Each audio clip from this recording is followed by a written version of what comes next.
Okay mga kabihera, nung nakaraan po ay aking ipinakita sa inyo kung paano po ba ang pagtungo dito sa Ciudad Cristia 9-Wave Pool sa resort dito po sa San Mateo, Rizal. So ngayon naman po ay ating papasokin yung loob at susubukan po nating ipakita sa inyo kung ano po ba yung magbibigay sa atin ng interes para puntahan po ang lugar na ito mga kabihero. So halina po kayo at baka sakaling isa ito sa inyong mapagpili ang puntahan kung kayo po ay maghahanap ng resort na papasyalan mga kabiyahero. Okay lang tayo kumuha ng video para sa content ko. Wala ata po. Pero sabi nung isang babae daw kanina okay daw eh. Titingnan lang natin kung saan lang makakarating ha. So ito po yung pinakang bukana ng resort. Oras na nakapasok na po tayo ng kanilang pinakang main gate. May mga directional sign po dyan para alam po ninyo kung saan po kayo nakabooking. So yung bungad po na yan, dyan po tayo nagbaba kahapon at yan po yung gagamitin para po sa conference po ng ating mga pasahero. At yung adjacent building po dun sa kanan, yun naman po yung lugar kung saan po kami kumakain mga kabiyahero. So napakaluwag po ng lugar na ito at kahit po mga bus ay nakakaikot dito sa kanilang rotonda dito sa bungad. So maglalakad-lakad po tayo at hahanap po tayo ng ilang info para malaman po natin kung magkano po ba yung mga rate kapag pumunta po kayo rito sa Ciudad Cristia mga kabiyahero.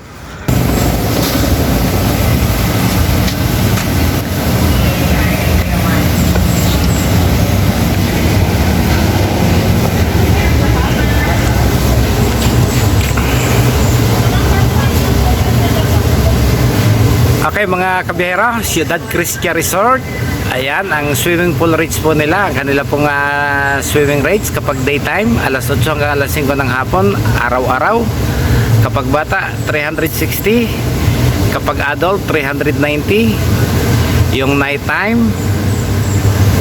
ayan, alas 6 ng hapon hanggang alas 11 ng gabi, 285 ang bata, 310 ang adult. Yung araw at gabi, day and night, 8 AM to 11 PM, 460 ang bata, 510 ang adult. Kapag overnight, 8 AM to 4 AM, 555 ang bata, 610 po ang adult. Yung late afternoon pass, alas 2 ng hapon hanggang alas 5 ng hapon, 310 ang bata, 330 po yung adult. At late overnight pass, 1 AM to 4 AM, 330 to 360 sa adult. Ayan. So ayan po yung kanilang mga picnic hut. Ang rental po yung umbrella. Ang capacity 10, 8 AM to 5 PM, 700. So ayan, pakibasa na lang po yung kanyang mga rental rate. So madali naman pong mabasa. So ayan po yung kanyang mga rates.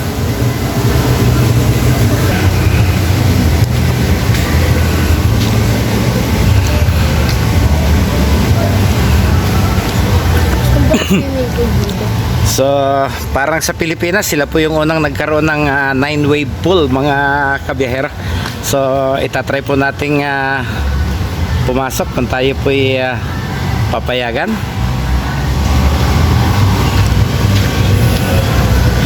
Meron sila ditong boutique.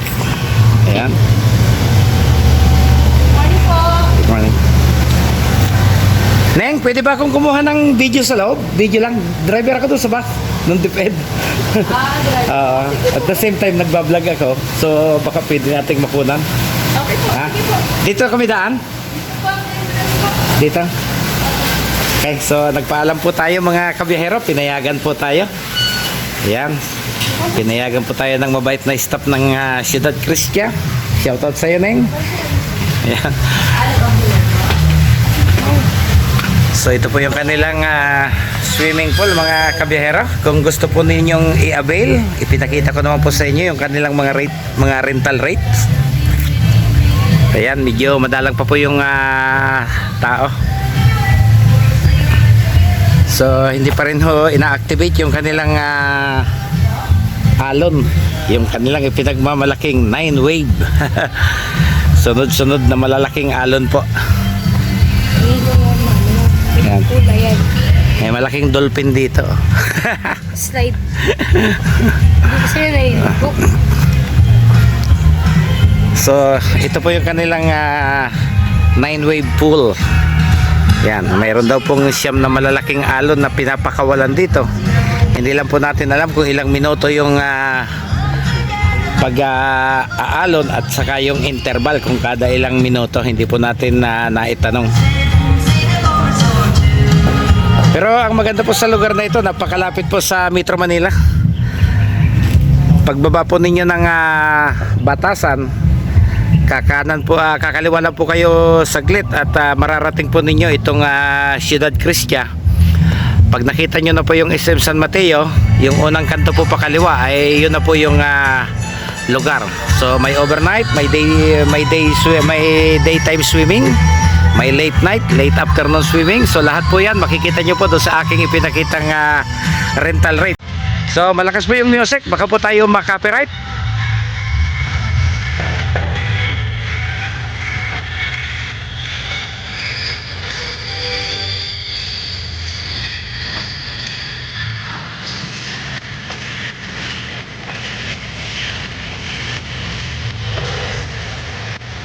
So ito pambata, 3 feet lang. Ang 40, ito lang lang.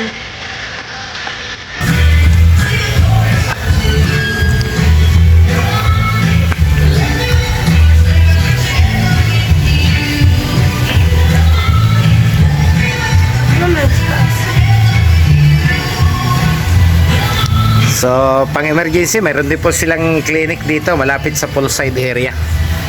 So walang dapat ipag-alala. Kaya lang po, napakalakas ng music, baka po tayo ma-copyright. Papaalam na po tayong lumabas. Thank you po. Okay, welcome. Salamat din. So napakadali pong puntahan ito, malapit sa Metro Manila. Hindi nyo na kinakailangan pumunta sa malalayong lalawigan para lang po marating itong Ciudad Cristia, mga kabiyahero.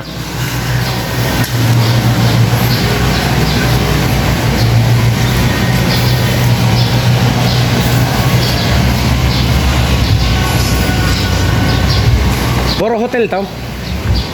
Puro hotel, mga conference, convention. So puro may miss hall lahat, ano.